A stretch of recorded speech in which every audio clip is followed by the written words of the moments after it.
بەڵێ دیارە کە غەزای ڕستوران تاموچێژی تایبەتی هەیە، بەڵام ئەوی کە لە دەرێ و لە سروشدا دروست دەبێ زۆر خۆشترە.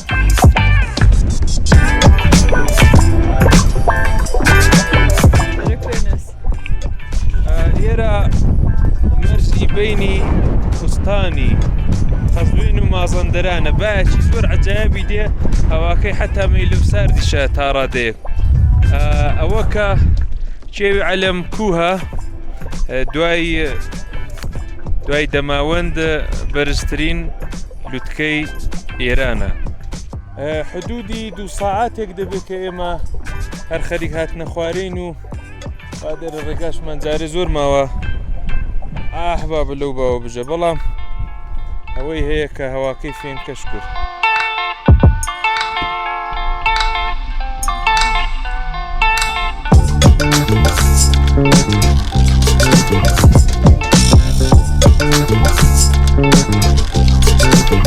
کاکەژیان جادەکە لەو ئاخر و ئۆخرەیدا خەریکە سەخت دەبێتەوە.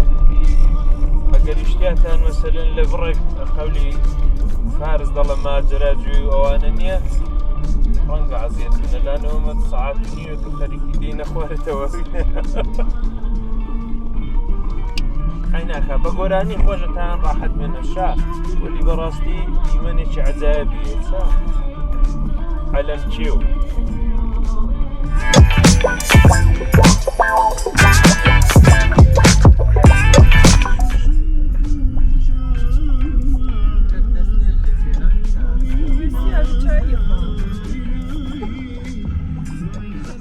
بله اینجا یه دونه تونله، ماشین وایساده دارن چای میخورن، امنیت در حده.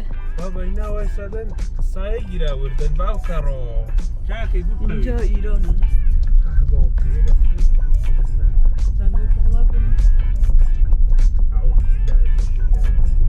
لا اله الا الله لا شادي أشهد أن لا إله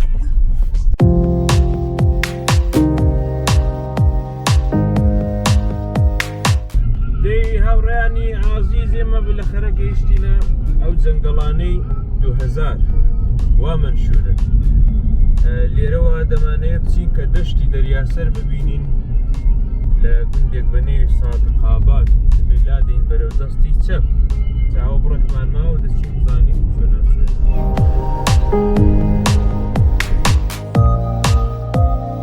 هاوڕێیانی خۆشەویست، هیوادارم کە تا ئەلان بەدڵتان بوو بێ. ئێمە هاتین بەرەو دەریاسەر، ئەما بەبوونی ماندوویەتیەوە نەمانتوانی کە ئەوەی کە بە پێیان بڕۆین ئینشەڵا بەیانیە لە کاتی کەدا دەچین جا تەماشای پرسەری من کە بزان چەند دەست دیمەنێکی جوان لێرە دەبیندرێ.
دۆشەیە ئەلێرە ماینەوە هۆتێلێکە بە نێوی چالوو، هەر لە دێهاتێکە بەو ناوە. وەڵا باش و تەڕوتەمیز و خۆش و خاوێن بوو. ئەوڕۆ دەمانەوێت بچین بەرەو کەلاردەشت و ئەو منتیقەی کەلاردەشت. ئەڵبەتە ئەو جەنگەڵانەی و پشتەش من لە نەخشەکەدا کە چاوم لێ کرد جەنگەڵهای عەباساباد مەشهورن، ئەوانەش احتیمالەن خاڵی لە لوتف نەبێدیتنێ. زانی چۆن ماوەقت دەبێت فعلەن کە یەک ڕۆژ لەو بەرنامە کۆنەکەمان لە پێشین جا بزانین وەختێکی چنە.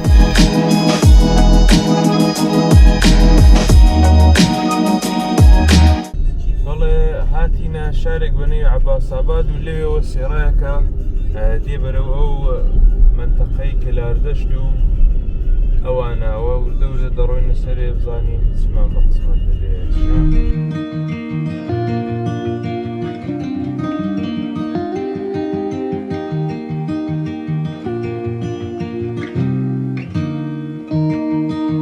بەڵە هاوڕێیان لە کەلاردەشت تێپەڕ بووین هاتین بەرەو ناوچەیەک بە ناوی سەردینە عەلەمکوه لە فارسیدا وای پێ دەڵێن ئێرە بەڕاستیش کە سەردینێ و زۆر فێنک و خۆشە هەڵبەت دەگا هاشێ و ئاوا ئیجازە بدات و بێڵێت کە لە دەنگم حاڵی ببن بێحەد شوێنێکی خۆشە ئێمە زۆریش نهاتوینە سەرە بە هیوان بڕێکی کەش بڕۆین بزانین کە دیمەنی ئێرە چۆنا وە زیاتریش نیشانەوەی دێت.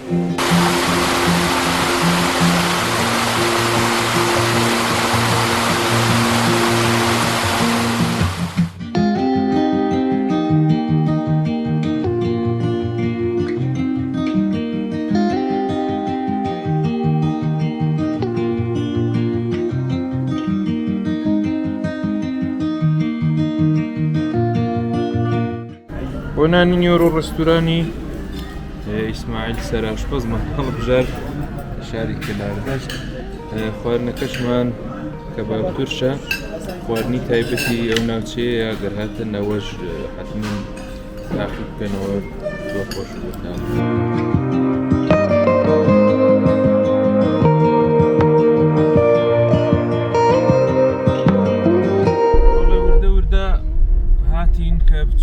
عێلاقەی مازی چاڵ کە عێلاقێکە لەو منتەقەی کەلاردەشت ئەوە چون سورعەت زۆر کەم و ترافیکۆوانە نیبوویە بەدەستی خۆفیلمەکە دەی ڕگاکە خاکیە جەنگەڵێکە زۆر خۆشە.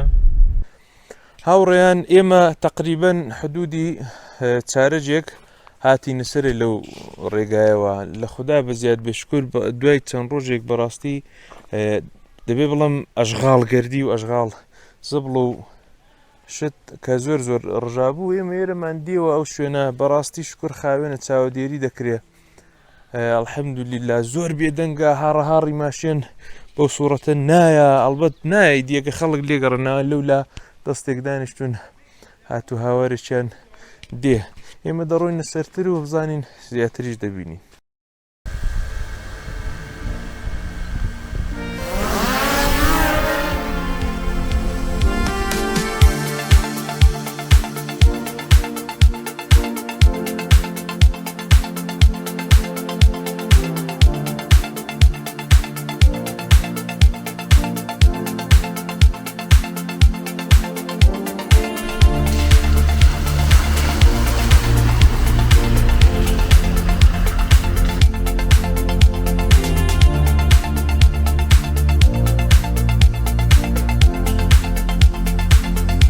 بەڵێ هاتینە سەرەتا گەیشتینە ئەو یەیلاخی مازی چاڵ و جاچاو لەو دیمەنە بکەن هاتوینە سەر و هەورەکان هەڵبەتە ئێرە جارجار هەر هەور دەیگرێ بەڵام ئێمە ئەو تەپێمان دێوە کە بەرزایی لە دەوروبەری زیاترە و تەماشای بکەن چەندە جوان و تایبەتە.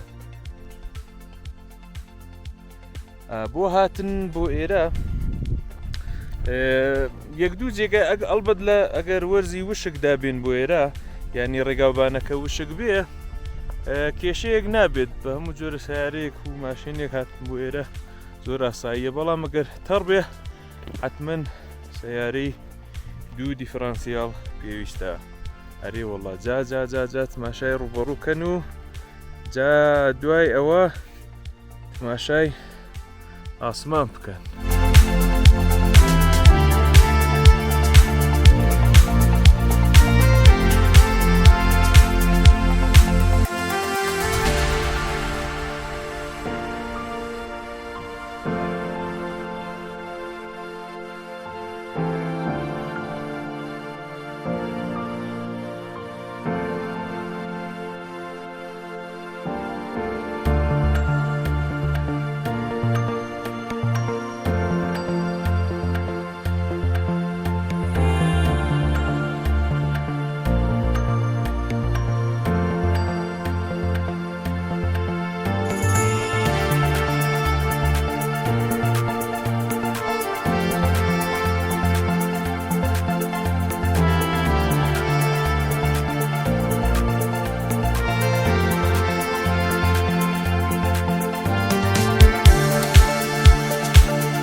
سپاس و پێزانینی خۆمان ئاراستەی دکتۆر موسا ئەحمەدی خۆشەویست دەکەین لە جەڕاحە باشەکانی ئێران هاو زمانی خۆمان و زۆر کار دروست دەستخۆشییان لێ دەکەین کە بوونە سپانسەری ساختی ئەم ڤیدیۆ.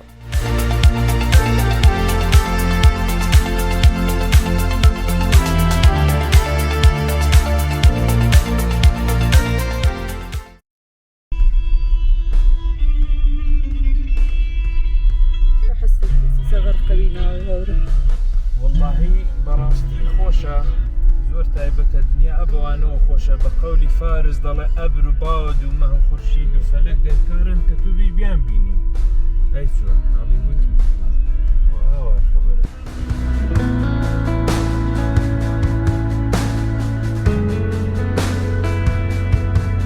ئەوە هەمووی دینی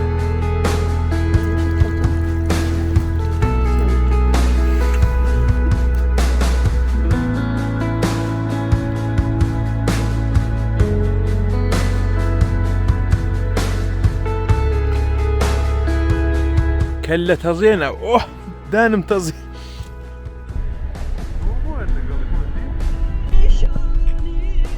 او الريويج او دوای نەڵەن وە شوێنی کەوتمەوە لە ئاو خۆی ڕۆی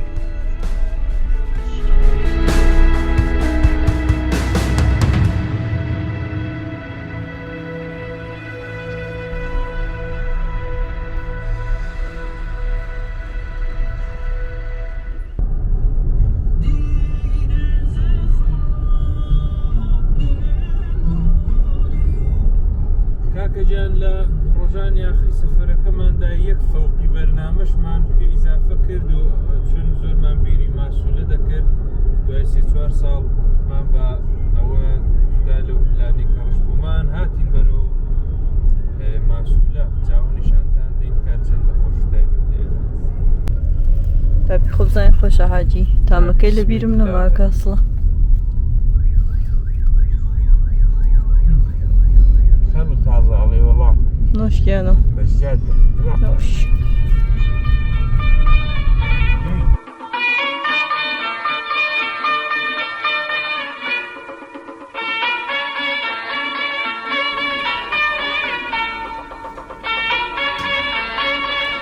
لەو کارە زۆر خۆشانە کە دەتوانن لە ماسوولە بیکەن گەڕان بەناو بازاڕەکەیدایە لێرە هەموو جۆرە کەلوپەلێکیان هەیە لە جیاوە لە ئەم جۆرە شتانە هەموو شتێکی سروشتی مەحەلی لێرە هەیە